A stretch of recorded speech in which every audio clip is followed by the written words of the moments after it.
Alright, video. Alright, we're still on this stupid velocity, trying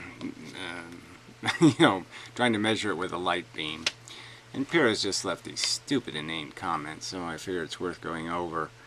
But it did, a thought arise. Well, this thought had already arisen at the very notion of, they say the sun, the solar system, is somehow moving inside the galaxy at some kind of 184 miles a second. Something like that. Right, big number. And we're going around the sun at 18 miles a second, which seems more reasonable. But I was thinking about the idea of a solar system and how the hell you exactly move a solar system at a velocity. Like how the Earth could possibly go two velocities at the same time. Like somehow it's being compelled to go against its own inertia. It's moving 184,000 miles a second in a direction. And then somehow it has an inertia to go against that speed. Where would that inertia come from? Where would that impetus come from? I mean, I just don't think you can combine solar gravity and some sort of collective inertia and still maintain orbits. How could they possibly be maintained? Because each individual planet would have to have more than one velocity at a time in opposite directions. Doesn't seem plausible. Yeah, not at all plausible. So anyway, I have to, I mean, you can just draw a picture of it and you say, well, how could I model that? A solar system moving 184 miles a second. Incredibly fast. Especially stuff just floating out here like Pluto, barely being connected to the solar system. Slow velocity. It takes a year or whatever to get around here. If it's got this velocity, how can it do that direction? Just doesn't make any sense. I mean, it doesn't make any sense to take orbits and move them. Gravitational orbits. It makes sense to you, it doesn't make sense to me. So, yeah, I find that implausible. Anyway, I mean, I'll think about it some more, but I just can't see how it's possible that they could all have, hey, we all know we're going that fast in that direction, and we're still going to play this little orbit game with the sun. Just doesn't seem like it could be possible. It's like orbiting bullets or something. I don't know how you could. I'll try to find a metaphor for it, but it just doesn't seem to. It's like having a whirlpool in the Colorado River or something that just goes down the stream and stays together. It somehow just doesn't get washed away. I mean, how can you maintain structure in such a stream? I guess that's a good way to put it. I mean, eddies are in quiet places, not fast-moving places. Alright, please realize whichever velocity you accept, quote unquote. Well, first off, I thought we were talking about what we could measure daily in terms of a difference, and then we were talking about what you could measure yearly in terms of a difference, and now you've extended to this galactic thing. And I just think that's sort of breaking the whole point here. But anyway, that it's not a deflection through the year, it's through the day, because the Earth rotates once a day, so the laser on Earth would go through all orientations during the day. No, it wouldn't. If the Earth, let's say, was going in some direction overall, let's say 64 miles a second, and you were rotating on Earth, you can't undo the 64. All you can do is add to the 64 and subtract to the 64. So all you can do is do this, but you can't change the 64.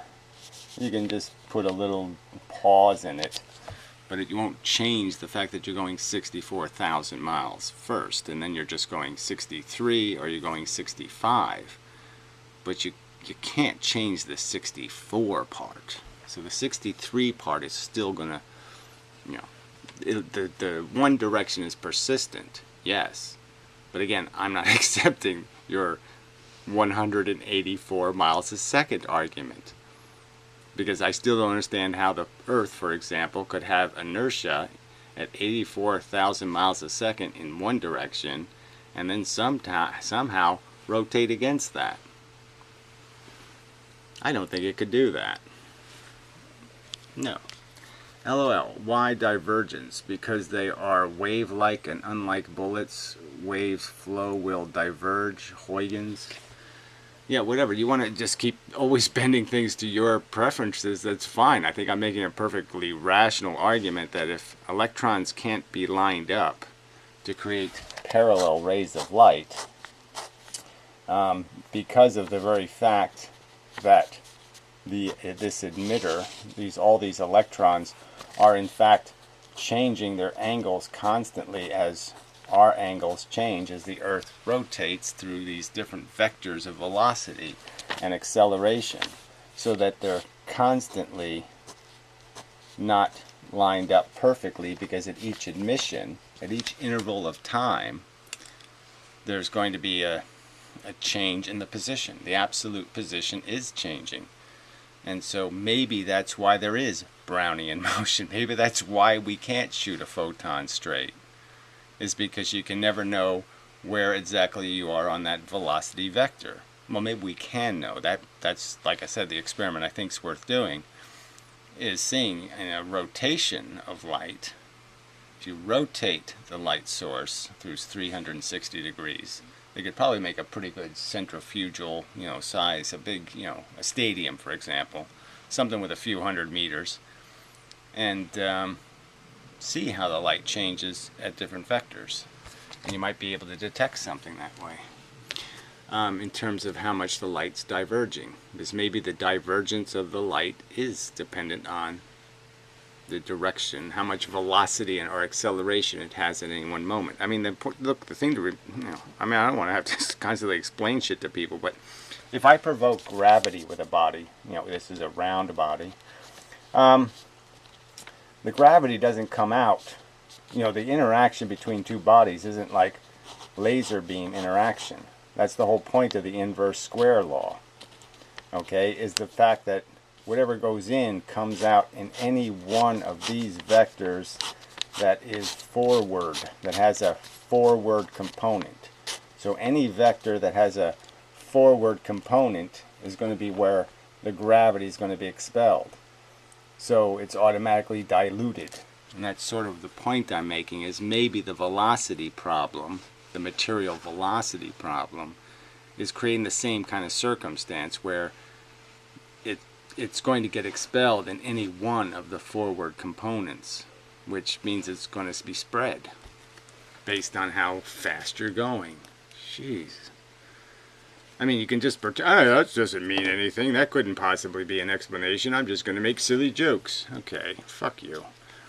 You keep talking about a year. Whatever our velocity on Earth, regardless of its source, will deflect differently throughout the day because we are spinning around in that velocity once a day. For fuck's sake, somebody tell him. Yeah, well, for fuck's sake, I made a video explicitly saying I don't buy that we're moving 184 miles a second in the galaxy. I don't buy that bullshit number. I think it's a bullshit, insane number, because if we were doing that, I don't think Pluto would still be here. I don't think any of the planets would still be here. I think it's bullshit. So yeah, bring your number down to one more rational that has something to do with the Earth's rotation around the sun, which seems to be the dominant gravity. Doesn't seem like there's any other thing pushing the sun around anywhere near us. There's certainly no fucking goddamn gravity well we're in, because if we're in a fucking gravity well, you know damn well that the Earth and every other planet would be sliding off of it. If we were moving into a gravity well, this wouldn't be a complicated question, right? So if the gravity well was the source of our velocity, alright, there's just no question that when the solar system encounters the gravity well, there's going to be more gravity on this side than on this side. And clearly all the planets in their orbits are just going to drift off every time they go around this side. They're all going to get pulled into the gravity well. So they're not going to be here very long. So if we're in a gravity well that's created enough acceleration to get us up to 184 miles a second, then that's pretty significant fucking gravity, I think. Asshole. So, and you wouldn't detect it, like I said, even if it existed, even if it was possible that we had this stupid, preposterous speed, yes, that would give you one side of the equation. So you could see one half of the it being off, and it would be off in only one direction. But yeah, I think we know it's more complicated than that, and I think more importantly, I think we know we're not close to anything like a gravity well. We're not even, I mean, not one of Newton's equations has to be refigured to account for the gravity of the galaxy. Not one. There's not enough gravity from the gravity well that's got us going 184 miles a second. Not 1 ounce of that gravity is somehow felt enough by one tug on one planet ever for us to see it. At minimum, let's say you presume that the whole solar system was somehow rotating on that on that edge, so that no side ever got more gravity than the other side. That was constantly the whole solar system was rotating exactly on the edge of the gravity. And then it would still expand the orbits. So, redo your calculations.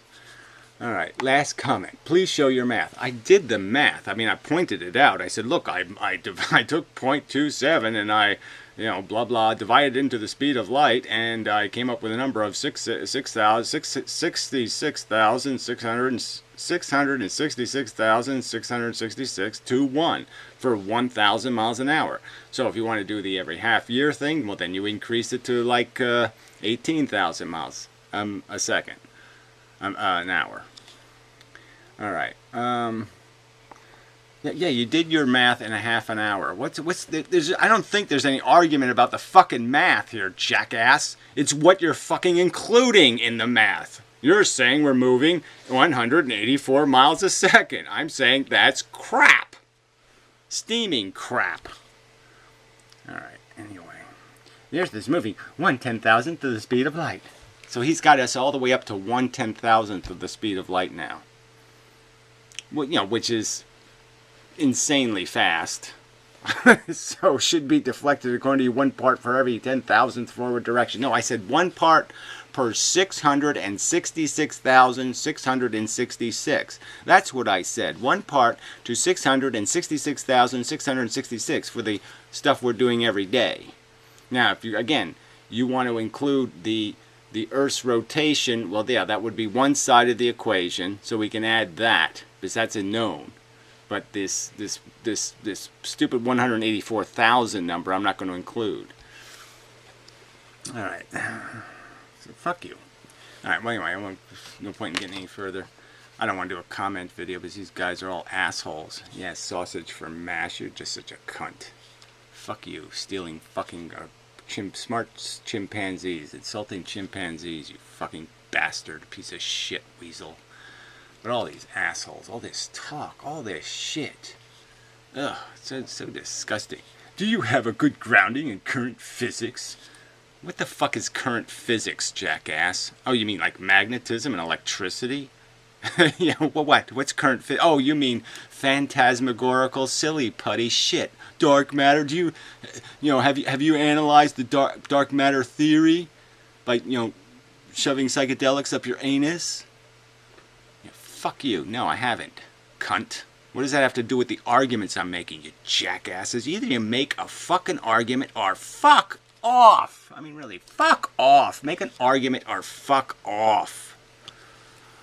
I mean, these arguments from, you're not qualified, is bullshit. I mean, fuck, Einstein was in a patent office, remember, douchebags?